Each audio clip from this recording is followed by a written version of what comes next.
Hey, deserving listeners, I thought I would react to videos on the YouTube channel Cut, or what I sometimes will call The Cut, but it's not The Cut. It's just called Cut. It's sort of like it's the band Eagles, not The Eagles. But let's watch this first video. It's Couples Confess If Age Really Matters. Let's watch this. Oh, that's a good question. Oh, boy. What is the age difference between the two? 12 years. I'm 42. I am 70 and a half. I'm 26, How old is she? 23, And you met When I was 16, turning 17. and you were, 19. It was 20. she said 20. Did she really? But like 17 and 20, yeah. I am 24, almost 25. Okay, so up front, I want to just briefly talk about my position when it comes to age differences in relationships. I've done a whole deep dive on this. You can find that episode in our podcast feed and on the YouTube channel. And I looked at a lot of the research, I looked at a lot of the literature and the consensus, and I looked at it from a lot of different angles. And in a nutshell, we have this over-assumption in our culture that if there is an age difference past a certain point, like 3 or 4 years maybe, 5, 6, 7 years, then we assume that there is something bad about it. And when we ask people what they're concerned about, we will get fairly nonsensical answers, to me anyway.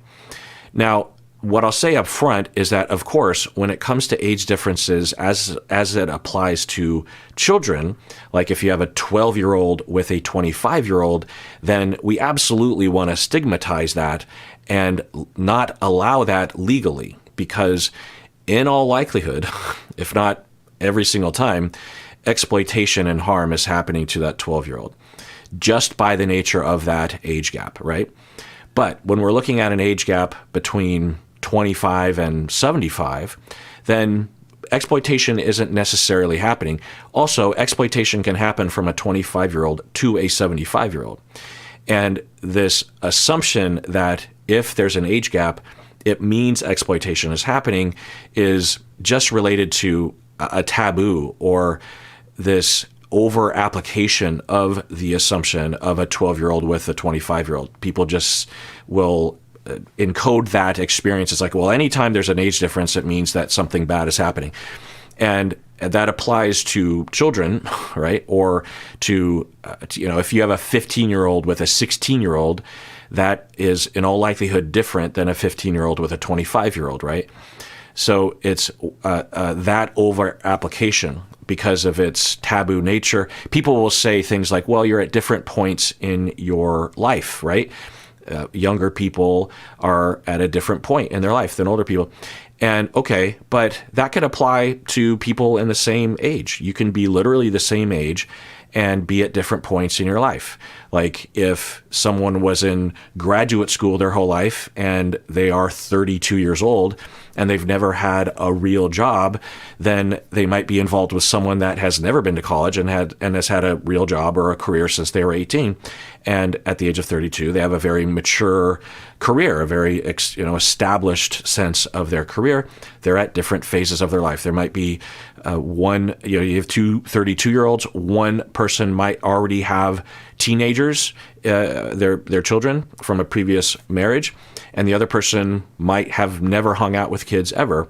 That's different phases of life. Does that mean that those two people are we should laugh at them or stigmatize them or prevent them or judge them for being together? No, that doesn't make sense scientifically at all.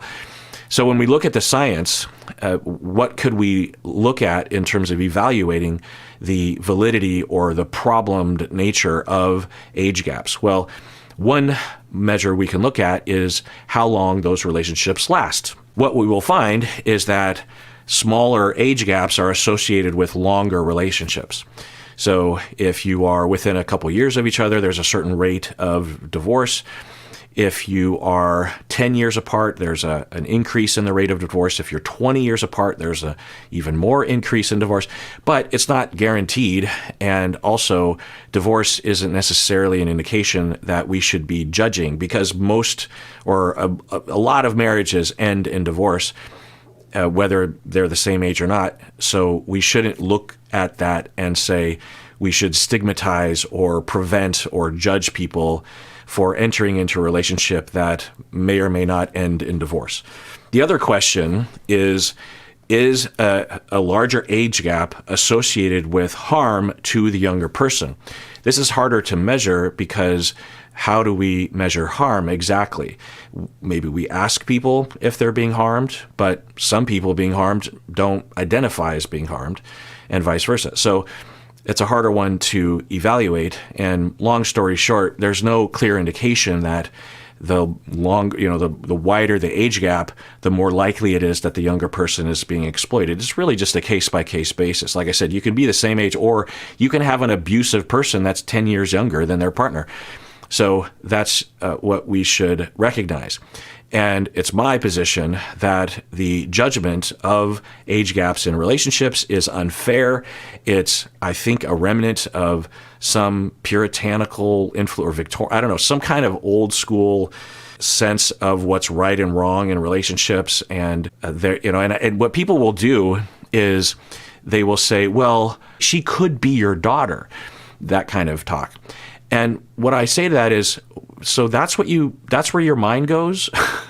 Is that, the same could be said about someone your own age. That person could be your sister and you're marrying that. That's disgusting. You're saying you would marry your sister? No.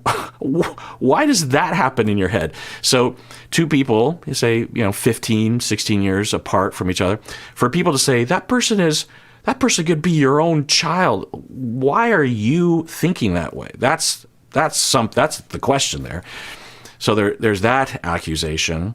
Another thing that people say is, well, if the older person, significantly, say 20 years older, when they get really old, then they will need a lot of help, or the younger person won't be able to have a partner that's able to be as mobile as them, or the older person will die and leave that person alone for many years. Again, if we take two people that are the same age and say one person has a condition that is likely to result in the same outcome later in life, would we look at those two people and say they're wrong for getting married? No. Another thing that people say is that they're in different generations. They have different experiences in life.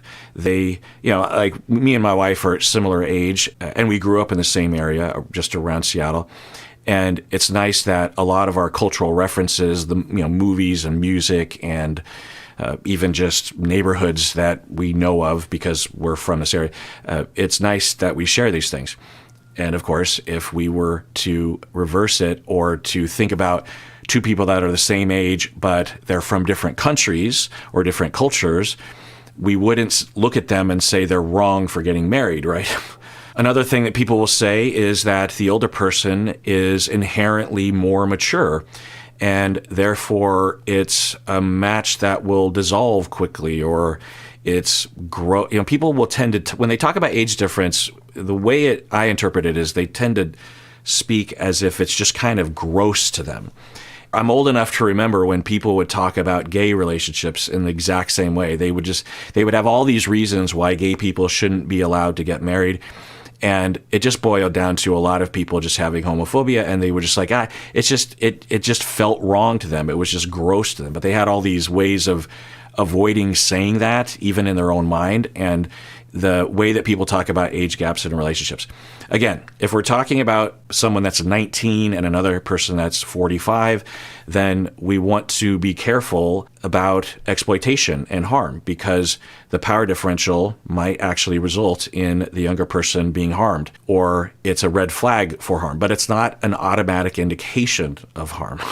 Okay, so I hope that was okay for me to go on that jag a little bit, because I imagine that will come up as we watch this video. At first, I didn't know if I should pursue it since there was such a big age gap. Did you get a lot of side eye? Yes, we did. However, she was pretty persistent. She's definitely the hot one, so I couldn't really say no. How did you two meet? I was working in a call center for his company. She would call me every day with work orders, so we talked on the phone multiple times a day, every day. As soon as he said hello on the phone, I was like immediate in love with his voice. My cultural sense, as I watch this, it feels a little gross to me, even though I know that it's not, or it might be gross. Any relationship can be gross, like can have pathology or problem or exploitation or harm or something. But we don't have any evidence of that. But just their vibe, they have a different age vibe, right? He comes across more of his age, and she comes across even younger. In my cultural sense, she comes across as very youthful, and there's nothing wrong with that. And it just has that feeling like, ooh, are we watching some kind of thing here where a child? But it's not a child; it's a grown woman. She can make her own choices. So it's evoking that in me. But as a scientist and as a therapist, I have to ask myself: is that valid, and is that or is that a part of my cultural programming? And after looking at all the data, I'm quite positive that especially given that we have no information on this relationship, we just have their age and their vibe. That's it. We made it official on Valentine's Day. We met at work. It was actually my supervisor. She reached out to me via Facebook. I was just like, hey, thanks for the ad. Like, what's going on? And that's pretty much how it started. So she pursued you? I know, isn't that hard to believe? Was he still your supervisor when you two started? Yes. Even with supervision, with being higher on the organization chart, this is another thing that people will be overly assuming around, in that if you have a boss, we're hearing that, a boss with an employee or a subordinate in a relationship, then we will stigmatize that automatically regardless of what's actually happening. It's the same thing. With a boss and a subordinate in a relationship, it's a red flag of exploitation and harm, but it's not an indication of exploitation and harm. It sounds like, from the way they're describing it, it was not exploitative or harmful. She was the one pursuing him. Now, there's policies and rules around this at organizations. Typically, they say you can't do this, so we can get into all the nuances there. But we're hearing that as well. So we just have to recognize that just because something is associated with something doesn't mean that it is that something at all times. All right, actually, I'm going to pause here, and the rest of this video will be for members of the YouTube channel. So if you want to see the rest of this video, become a member of the channel by clicking the join button below. Otherwise, please take care of yourself, because you deserve it. You really, really do.